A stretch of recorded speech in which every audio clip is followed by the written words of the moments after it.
Here we go, 6, 5, 4, 3, 2, 1. Then I'll do a short little clip.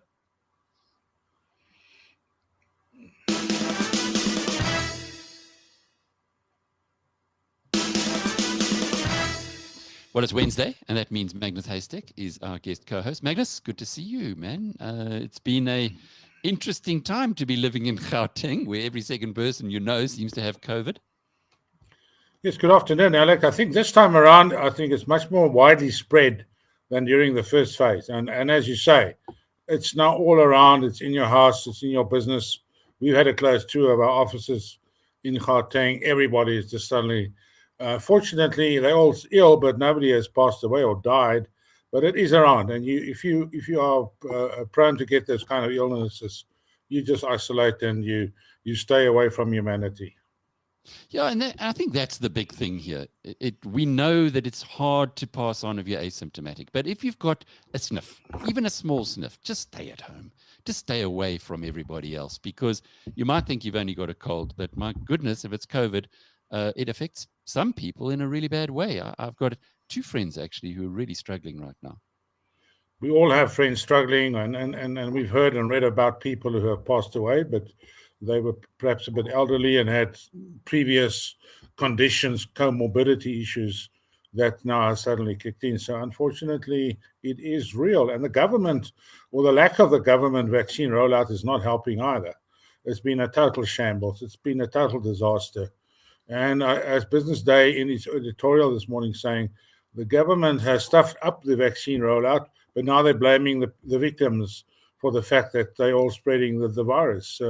It's typical governments hiding behind their ineptitude and shambles. Not just here, though. It's a global No. thing. In fairness, it's all around the world, but right now in South Africa, undeniably, the vaccine rollout is probably the worst in the world in many respects, as Mike Schuessler has pointed out. In our peer group of middle income countries, we're the worst country as far as the rollout is concerned, and you can only lay that in front of the feet of the government. Yeah, we got a long way to go, this young democracy. But Magnus, what does it mean for the country as a whole that we've now in a third wave? Let's just say that we certainly know it in Gauteng, where we're the epicenter, that there's another lockdown, that you're not allowed to go into work anymore, etc. So it kind of rolls back the freedoms that we've received in the last few months. What does that mean for this nascent rebound in the economy? Yes, it does have an impact. There's no question that if people are now suddenly, and if I look at my consumption behavior, suddenly no more going to restaurants, no more going to the supermarket. And if you take that nationally, it will have an impact. And it'll affect people who are already the hardest hit in terms of earning an income and keeping a job. So unfortunately, and I've seen some commentary from, I think it was Deutsche Bank, saying that there's now a question mark about our economic recovery as a result of the slow rollout. Secondly, being on the red list for most countries, it means no tourism. Tourism not coming in, and tourists can't go out. So we're isolated in many respects. So it does have a financial impact. Where it will end, but hard to quantify, but there's no doubt it's hurting South Africa very badly. That red list story is something that's not fully appreciated. I was reading earlier this week on the HMRC or the Gov website in the UK, how if you're from a red list country, unless you're a British citizen, so you've got dual nationality, they won't let you in. So for most South Africans, if you've only got the green mamba, well, forget it. You can't go to the UK, for instance. Yeah. Then if you are dual citizen and you need to go there for whatever the purpose might be, you have to book into a hotel for 10 days where you would quarantine over that period simply because you're from a red list country. So it's a little bit like having something of a pariah status. Well, yes, it's a good summary. I mean, we can't go to Mauritius. I mean, they also have said South Africans need to both be vaccinated, and still from the 15th of July, you have to spend, I think, 14 days in a government-registered facility. It's one of the hotels. You may move around in the hotel, but you may not leave the hotel until you've passed 2 COVID tests, and then you can go on your merry way to your property or whatever you want to do in Mauritius. But that's not the big issue. It's the tourism inflow that we're not getting. The Western Cape, as you've reported, and everybody else, tourism revenues have been decimated. The winelands, the hotel industry, the property industry. We need the wealthy tourists in South Africa, especially the Western Cape, Kruger National Park, KwaZulu-Natal. We need the dollars, and we're not getting those dollars. And there is a massive adjustment in those sectors, and some people simply won't make it if this lockdown is extended indefinitely. You've joined the dots for us really well there, but what you haven't touched on is the way that the narrative doesn't seem to have ever changed. It's always been, well, government knows what it's doing. Let's follow what government's telling us. Let's just go along with people who know better. But clearly, the results are telling us they perhaps don't know better. It's the way the government is controlling the narrative. The so-called family fire chats that our president has with the nation is a one-way communication, top down. You guys sit down, shut up, and I will talk. And there is no way that a free press or a critical analyst can question President Ramaphosa or his collection of experts around him. And that is very frustrating because there are numerous questions that people want to ask, including yourself, but he is blocking it. So the narrative is this fantastically sounding narrative, and it's all good, and we know what we're doing, and don't worry. Meanwhile, people are dying, and we are blocked again by asking critical questions that in any normal or normally operating society we can ask, but we're blocked. The narrative is very strictly controlled by the ANC and the government. It's an interesting point, and we're going to be picking up in a moment with a narrative that should have been better communicated, a massive, massive scam that has been uncovered by Darren Hanekom of Hanekom lawyers. We'll be bringing him in a moment. But before we do that, this narrative has given Panda, and particularly Nick Hudson, who's very well known, a lot to talk about and drawn a lot of criticism. Tonight, Professor, on the motivation of Professor Robert Vivian from Wits University, Panda is being given a Freedom Award, unprecedented, by the Free Market Foundation. Do you know Professor Vivian at all? Because I guess any award depends on the caliber of the person who's motivating it. I don't know him personally, but I've been reading his articles and his commentary in the press for probably on 30 years. He's a highly respected professor in, as far as my memory serves me, actuarial studies and life insurance matters. So he's quite an expert on the life insurance industry in South Africa. But once again, he's been there for 30 years and highly respected. Coming from him, there must be a very sound and a logical background to the nomination for Nick Hudson. Well, we'll be playing that interview in just a little while, but let's bring in Darren Hanekom now. Darren, Magnus Heystek, our guest co-host, has covered many scandals in the past, but I'm not sure he's seen anything quite like this one. Maybe we can start at the beginning. South Africans were exposed to something called Mirror Trading International, which was a cryptocurrency scam. Now you've uncovered this Africrypt, which you can tell us a lot more about in a moment. But Mirror Trading International, how did that work? And was that a precursor for this latest one? Thank you for that introduction, and pleased to meet you, Magnus. With regards to Meditating International, it pretty much followed on the prelude of the previous Bitcoin bull run, when everyone looked at these technologies and largely viewed it as something that they might have missed out on.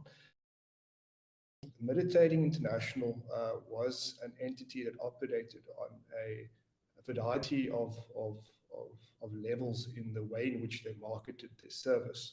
It was very much along the lines of a multi-level marketing business, whereby they would utilize a wide variety of individuals to spread the core message of what they were doing. And they were very much boots on the ground in that they would utilize their networks and incentivize individuals to bring on more recruits and in turn earn a percentage.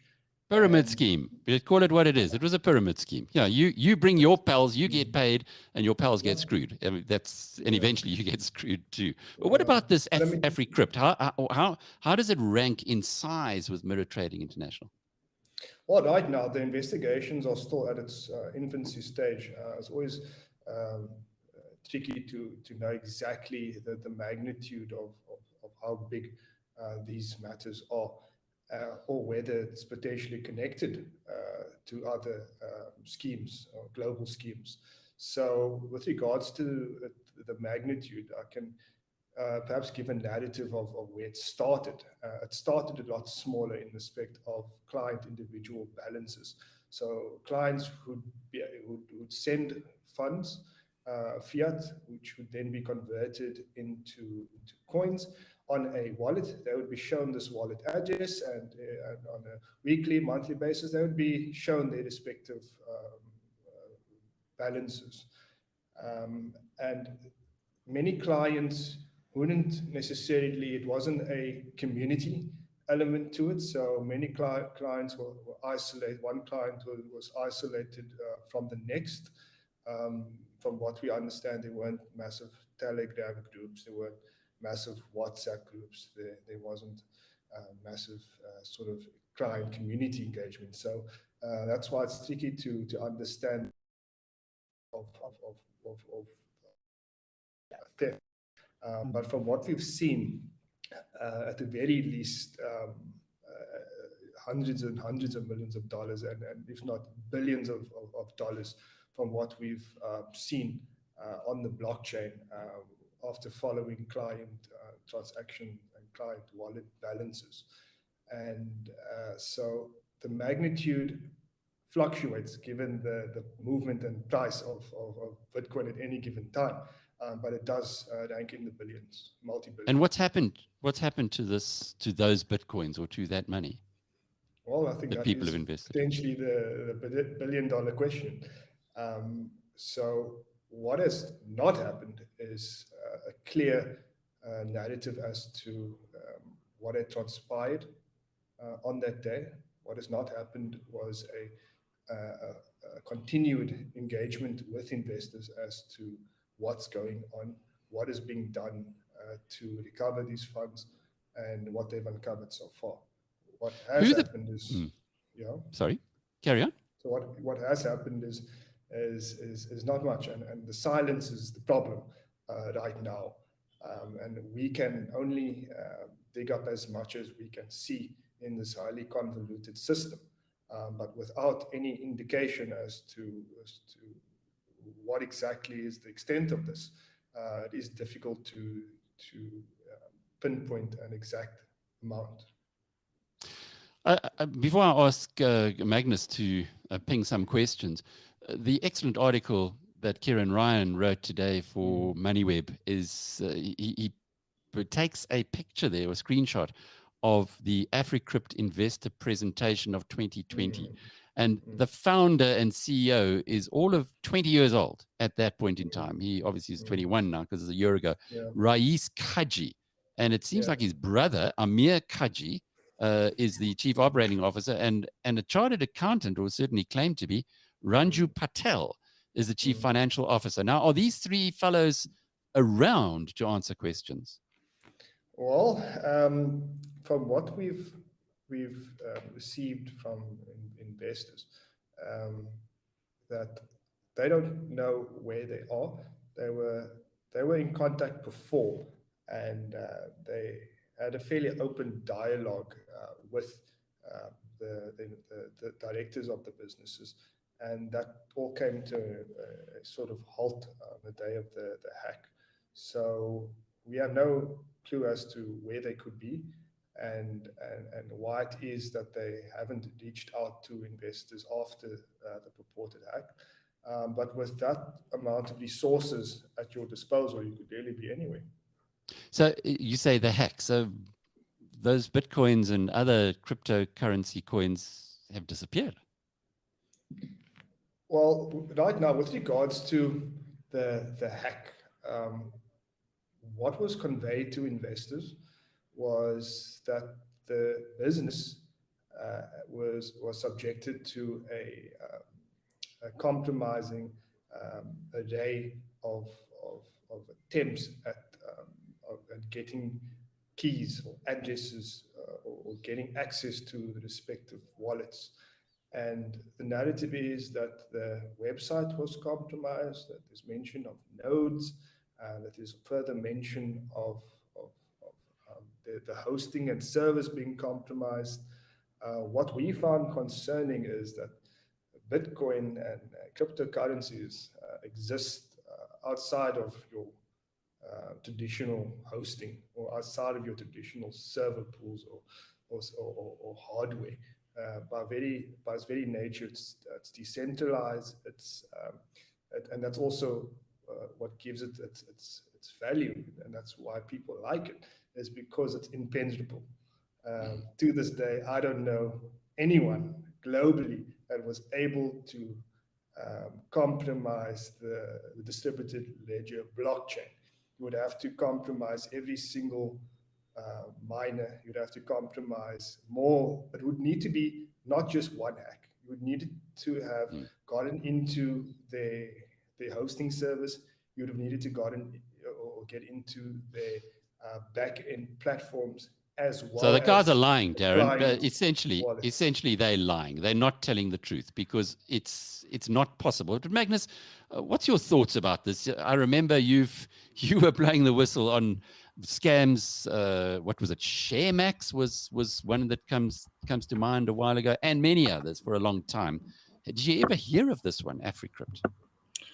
You know, I have an old saying when it comes to these kind of things. It says, a fool and his money should not be locked up in the same room for an extended period of time, because they're going to do stupid things. And the crypto thing, the Bitcoin, and all the other stuff has got lots of elements of this. In the last 2 to 3 years, but especially the last year or so, I mean, the hype, the bubble, it just got bigger and bigger and bigger. And at every seminar, every interview we have with people, the first question is, should I buy Bitcoin? And it was a fully blown scam, euphoria, whatever you want to call it. And we're now seeing the tail end of this. I haven't heard of Africrypt until I read the same article as you, but we've had previous ones. And that's always been a big question. Who controls the people behind the people who control the money? Where is the safety of your money? Always been a problem.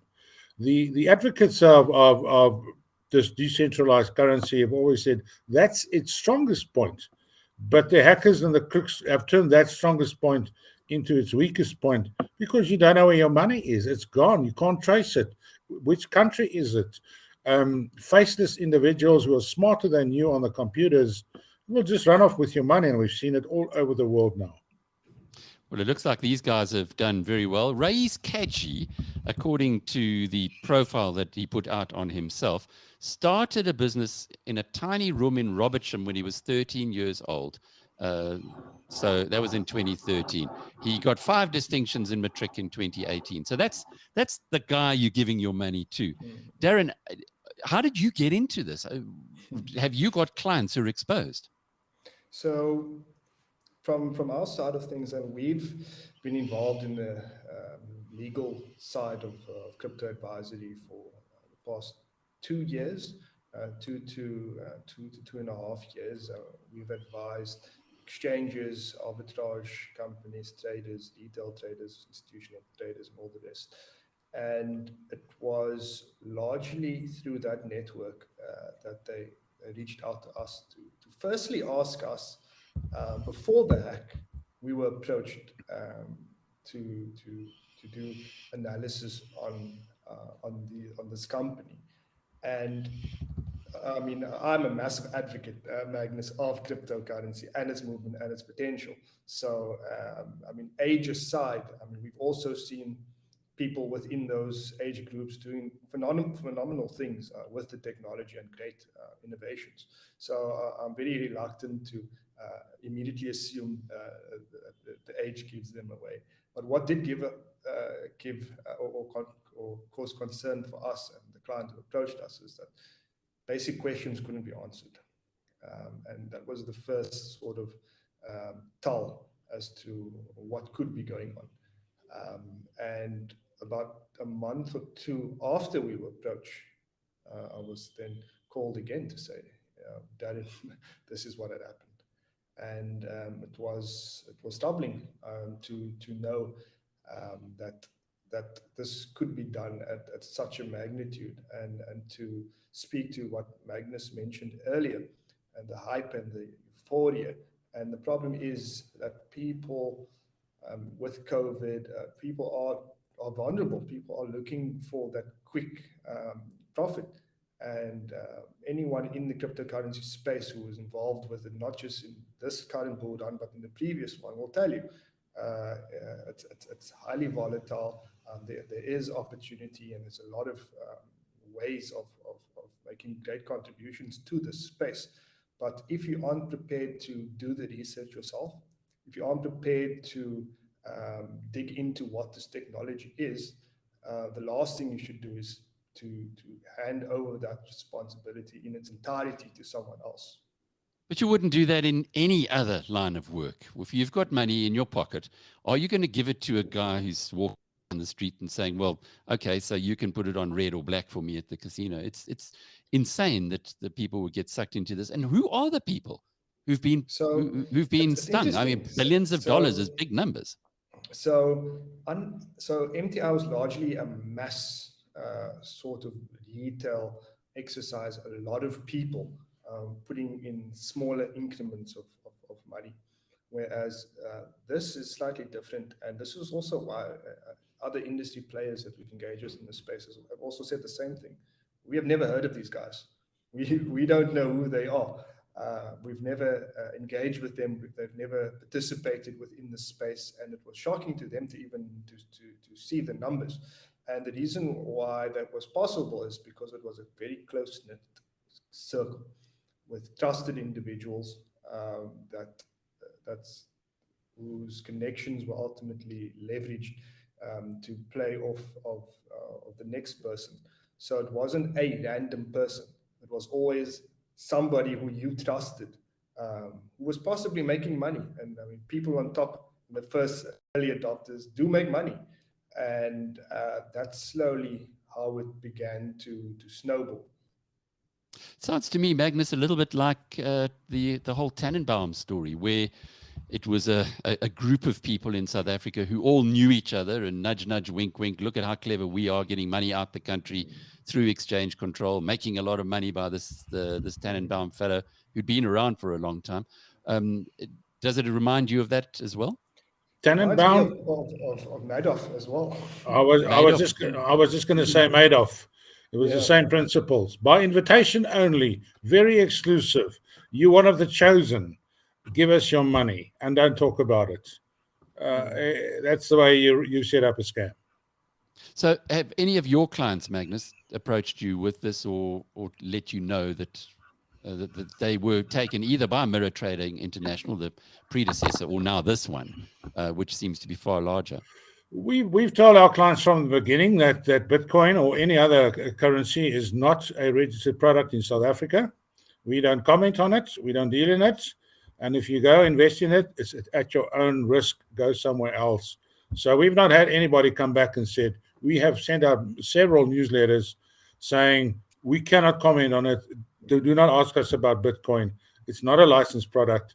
And I don't want to be the first financial advisor who stands in front of the Ombud and the Ombud asks me, explain to me how Bitcoin works, Mr. Heystek. And I don't know. You just walk away from it. Darren, what happens next? Well, right now, we understand that there is a liquidation pending in the Gauteng local division, which was brought by another group of investors. We have not been privy to those papers as to what it includes. Interestingly, myself, and along with many other practitioners, have not been able to get copies of these papers to actually find out factually what the case is. We do know that there is an upcoming date, so we look forward to seeing the factual narrative as to what transpired, or at least what the company's assets comprise of. So Because it's that's another early thing, days at this very early stage. days. Very early days. And it's distinctive from meditator, and the difficulty that liquidators are invariably experiencing in meditator is that it was all crypto, whereas in this case it was not. And that also is potentially why investors should be a bit more optimistic in this case, because fiat is a lot easier to track than crypto. And presumably, because it's a close-knit circle, the people will be well known to the investors. Magnus, I wouldn't like to be in the shoes of the two Kaji fellows and their cohort Patel. It doesn't look like they've been very honourable, to say the least, in this whole exercise. Well, obviously we don't know everything right now, but I doubt if it's on the same scale that Darren is referring to, that they'll still be around in South Africa. They probably have externalized some of the assets by hook or by crook, and they might be living next door to the Guptas and the Zumas in Dubai. I doubt if those numbers are anything remotely accurate. I think they're gone. They've headed for the hills. Thanks to Darren Hanekom from Hanekom Lawyers, who's chasing down the next big scam to hit South Africa. Gee, Magnus, but they just keep on coming, don't they? Well, I think as Darren pointed out, the last 18, 19 months, a lot of people have been locked up in their homes due to COVID, and they're sitting with spare cash, and they read about it, and they read about Robinhood trading in the States and Bitcoin running, and they've got spare time. And they said, let me try it. And there we go. We've had a boom of these things, not only in South Africa, but all around the world. You've got some young genius or apparent genius, because he seems to know what's going on, and elderly people don't get the whole Bitcoin story. But they see there's money to be made. They don't listen to Nurul Rabini, Dr. Doom, who says it's the biggest scam that's being perpetrated on mankind. And they just fall in. Even the governor of the British Reserve Bank, or the Bank of England, can't remember his name now, he said, be prepared to lose your money in Bitcoin if you put money into it. And I think that was a sound warning. And there have been many, many people who warned about this, but maybe that message has been drowned in all the euphoria of people claiming, and especially on social media, people can get very vicious if you disagree with the common themes. They can slam you, as Nick Hudson learned to his detriment. Same thing happened here. I mean, I tried commenting on my Twitter feed a couple of times, and wow, the Twitter feed will light up from guys who are saying, rubbish, you stupid, you don't know what you're talking about. Well, they've all gone quiet, haven't they? I mean, they're all talking about $500,000, and we're down to $28,000. So I just walk away. In Rand terms, we were at nearly R1 million a Bitcoin. We're now under 400,000 Rand a Bitcoin. And that's only happened in the course of about 6 weeks. So let the buyer beware. Our view on this at BizNews is very simple. We've heard from the authorities that 90% of the trade in Bitcoin or cryptocurrencies is done by criminal syndicates. We forget here, living in a normal world, that actually the underworld is as big a business as the legitimate world, if you like. And cryptocurrencies, as our partners at the Wall Street Journal have been writing continuously, is one foolproof way for the underworld to move its money around, to wash what do they call it, money laundering, as easy as pie. And of course, the regulators are stepping in to cut this down. It just is, at some point in time, the regulators will act as they've said they're going to. There's no doubt that the future of money will be different, but whether it's going to be through Bitcoins and Ethereums, etc., in the way that it's being hyped up at the moment, well, you've got to believe that at some point in time, the criminal element are going to be reeled in. But we've heard more about this extraordinary story. I'm sure it's only the beginning. And thank you to Darren Hanekom, and of course to our guest co-host tonight, Magnus Heystek.